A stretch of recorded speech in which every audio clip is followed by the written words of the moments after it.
I've always wanted to be in the room where I was never the smartest person.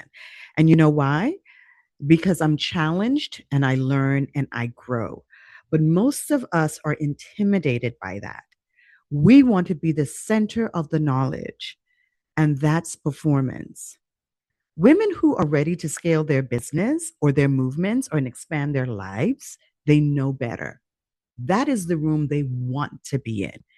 We've had enough of performing our credentials and leaving a room exactly the way we arrived, a little bit more tired and a less sure that it was worth the time. And I'm talking about the room where the thinking is rigorous, where the trust is real, and where the altitude of the conversation changes what becomes possible inside your mind. These types of spaces have no room for competition, only connection and collaboration. Have you ever wanted to be in a space like that? Have you ever wondered what it would be like to be in a space like that? Have you ever wondered if that space is even real? Well, I'll answer the latter question with a yes, and it is in the making. But before we go any further, I want to welcome all my new subscribers. I see you and I appreciate you.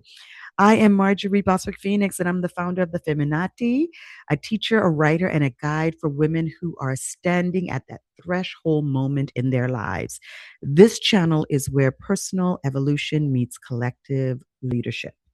And if you're a woman who senses something is shifting or ready to shift in how you lead and how you build and how you move in the world, then you're exactly in the right place. And if this content is speaking to you, please subscribe, share, and like. So, listen, guys, we are living in a moment where everything built on extraction is consuming itself. The system that we were told to trust, the institutions, the political systems, the economic system, right? Even some of the systems inside our own movements and organizations are cracking, and most of us can feel it. And what I've noticed in myself and in the women I'm in conversation with is that this moment is producing two different responses. There are women who are watching what's breaking, and they're scanning the news, they're paying attention to the losses, they're calculating how much worse could it get. And I understand that.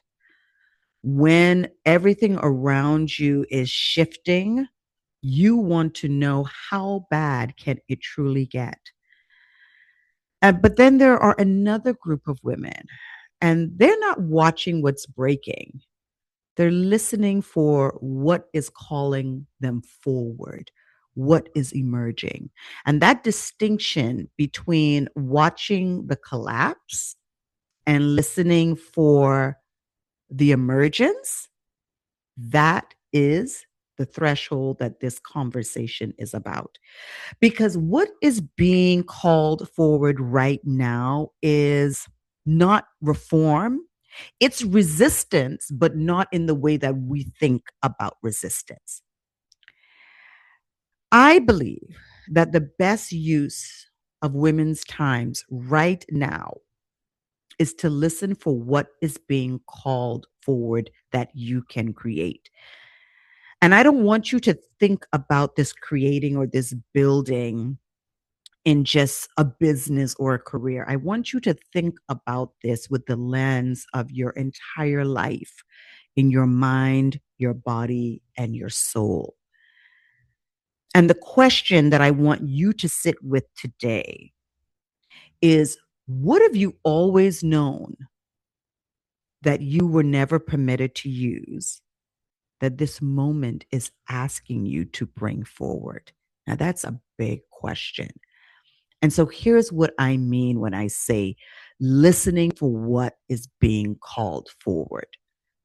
And I feel like I moved into that too quickly. But I want you to sit with that. And let me repeat that question again.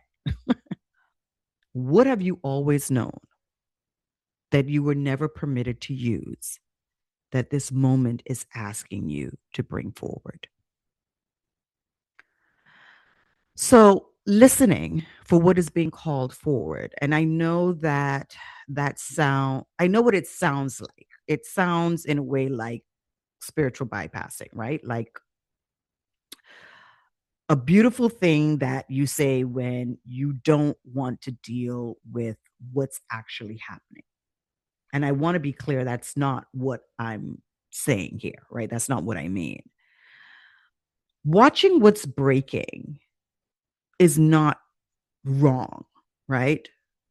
The grief that we feel right now in this moment, the anger that we feel, right? Paying attention to the losses, it's not wrong, right? There's a kind of witnessing that is itself an act of resistance, right? But there's a difference between witnessing and residing.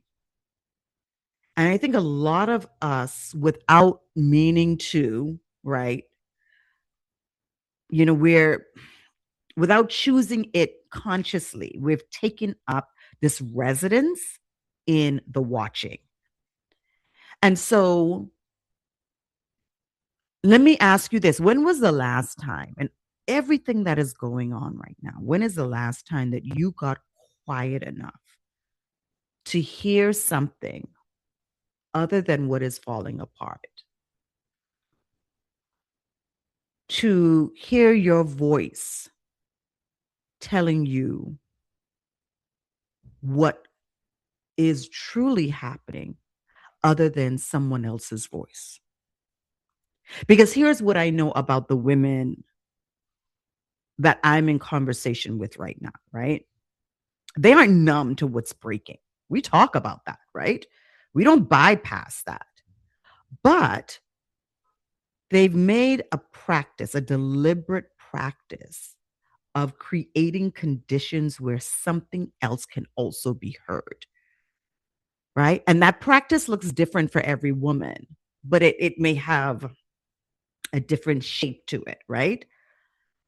So it starts with a question you stop running from. And it's not, what should I do? That's a that's an urgency question. The urgency question is what the system trained you to ask, right? You're never going to get the right answers with that. It keeps you responsive and reactive, useful to the structures that need your energy aimed outward. The question that calls something forward is slower. It sounds more like, what do I already know that I've not yet been willing to act on? That already knowing question. Sit with that for a second. Not what you need to learn, not what you need to figure out, but what you already know. What has been sitting in you, quiet and patient, waiting for you to stop being so busy, too scared, or too practical to let it move. The cracking of systems that were never built to hold you, that cracking is loud. And it's designed to be loud, loud enough to keep your attention on the emergency and not the emergence. And that emergence doesn't announce itself loudly. It doesn't compete for your attention. It waits.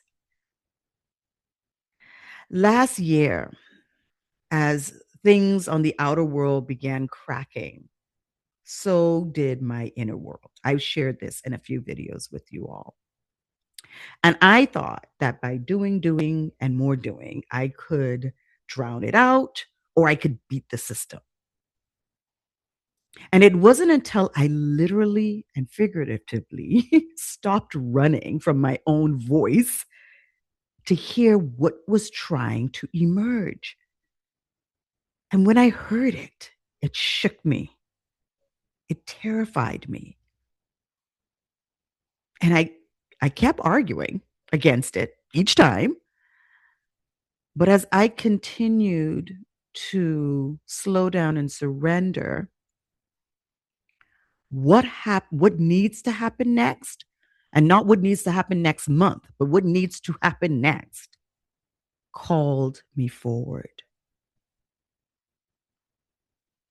See, the calling forward shows up as the thing you keep coming back to. That idea that you've written down in your journal over the years, but you haven't told anyone, or the thing that you keep telling yourself is unimaginable, or the conversation you keep having with yourself, talking yourself out of it, or the thing that you said once in a room and then you saw how people responded to it and you minimized it, explained it away, and walked and just moved on. That is a signal. The thing that made it easy to push that signal down and keep moving, that is no longer working the way it used to. And you can feel it. The act of ignoring what you know is starting to cost more than it ever has before. What's being called forward doesn't need you to have it all figured out. It doesn't need a full plan. And it doesn't need anybody's stamp of approval or permission. It needs you to stop treating it like a question and start treating it like an answer.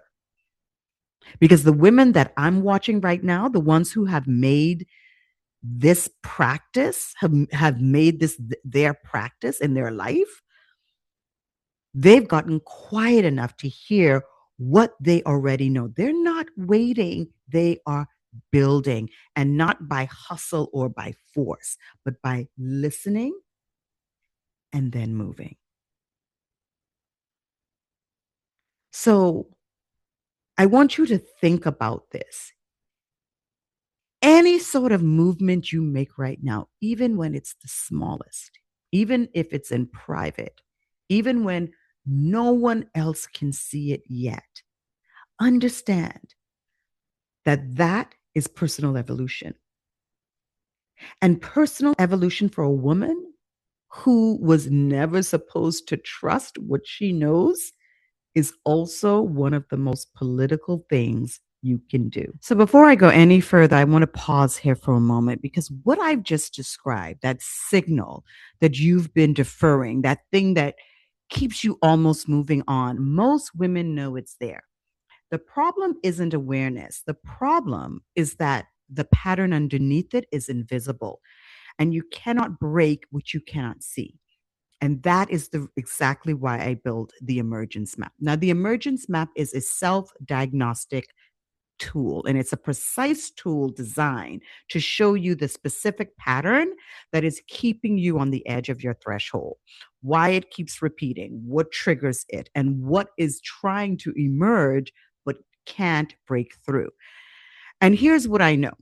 Women who stay stuck are not lacking vision and they're not lacking desire. They're running a pattern that they don't know what to name it, right? And the moment you can name it and the moment you can see it is exactly when everything shifts. So the emergence map shows you that pattern. It shows you what is trying to come forward and it gives you a comprehensive 90-day plan with 3 action phases, a failure protocol, and a tracking strategy so that the emergence isn't just something that you feel, it becomes something you build. So if this is where you are, the emergence map is your next move, and I'll put the link in the show notes below. So I want to talk about something right now that's going to prevent women from building together. The competition between women, the reaching for the same narrow door, the calculating whether another woman's rise means your diminishment, that quiet weariness that keeps you from trusting the very woman you most need That was never who you are. I remember someone that I considered a good friend for a number of years, and we became accountability partners, building our dreams. And I remember sharing with her one day what was emerging in a space that I was holding for it. And I asked her, as my accountability partner, to give me some feedback on a promotional video, I think it was, that I put together. And I shared it with her, and she said to me that she couldn't give me honest feedback because she felt like I was talking about something that was so close to what she wanted to do or what she talks about. Now, that struck me as odd because although there were some similarities, because we both speak to women, we both talk about archetypes, but it was not in the same way, right? Do you know that after her saying this to me, her communication with me got less and less. She stayed cordial. She liked my posts, Instagram, different places, but our relationship changed. It wasn't even a relationship anymore. Was it competition? I don't know. But if that is what she felt, that it was competition, it didn't have to be, because I had already imagined us hosting retreats and events together. Like, this is going to be great.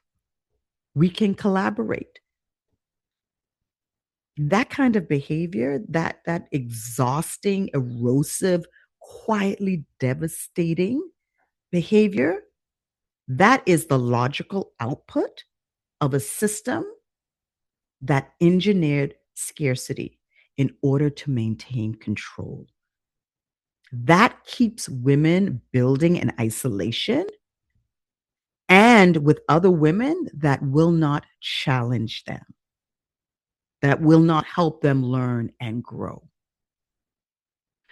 Think about what this means structurally. If women are competing with each other, if they're building in isolation, if they're suspicious of one another, if they're fragmented, they are no threat to the architecture of extraction. The system is safe. But women in covenant with one another, women thinking together, building together, dreaming together, the system has everything to fear from that.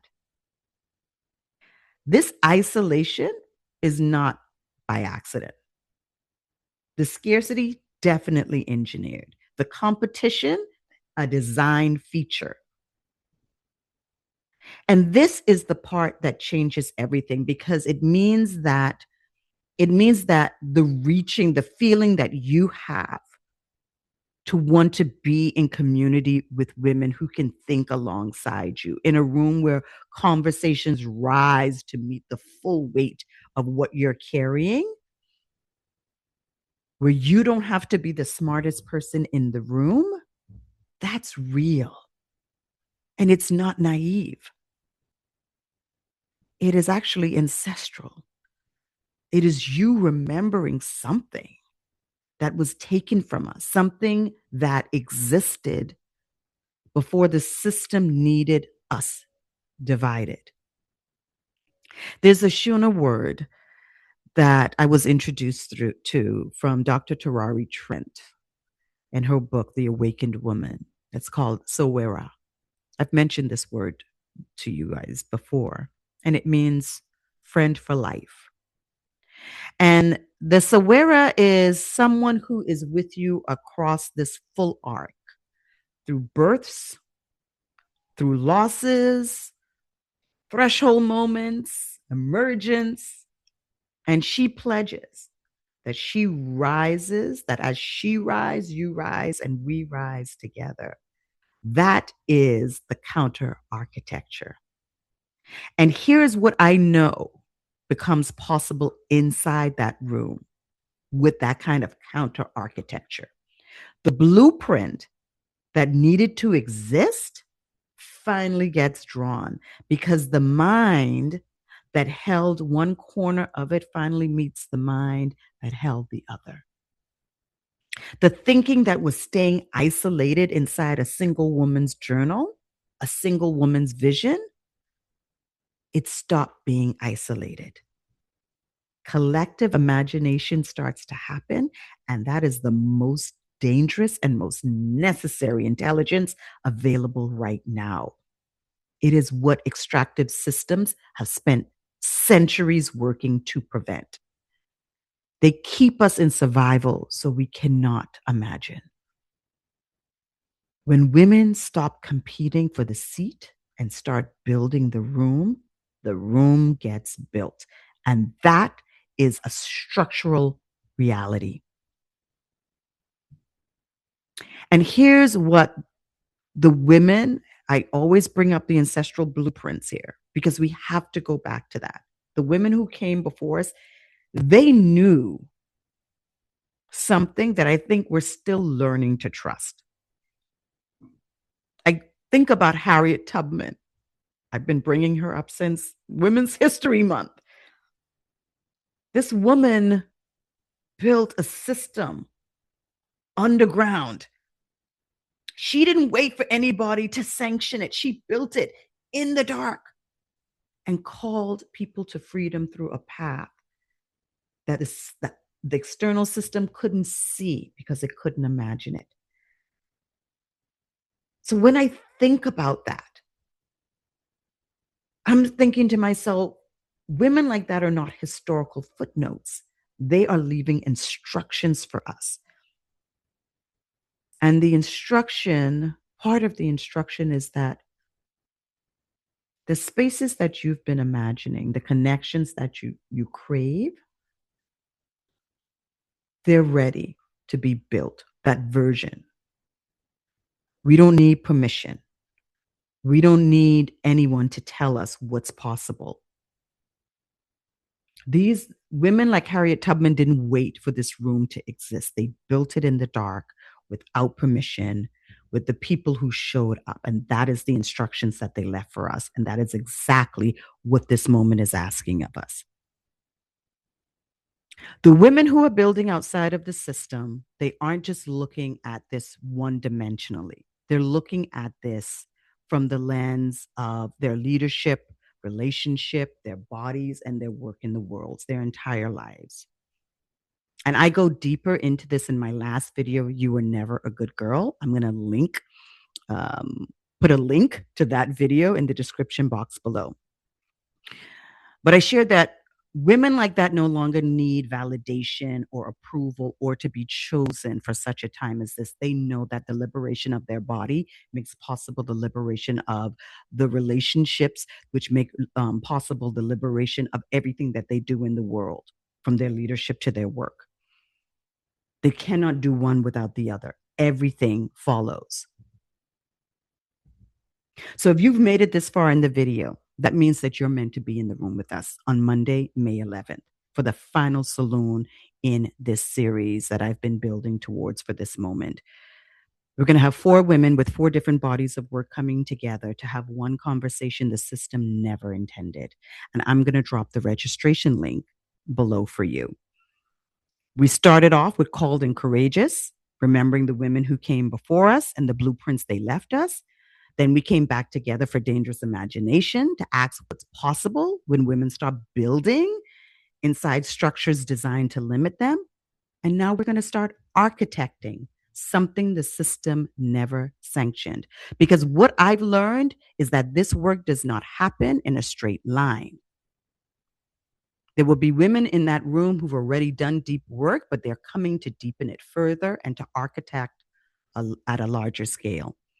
And there will be women in that room who understand this intellectually and spiritually, but have never yet embodied it or built from it.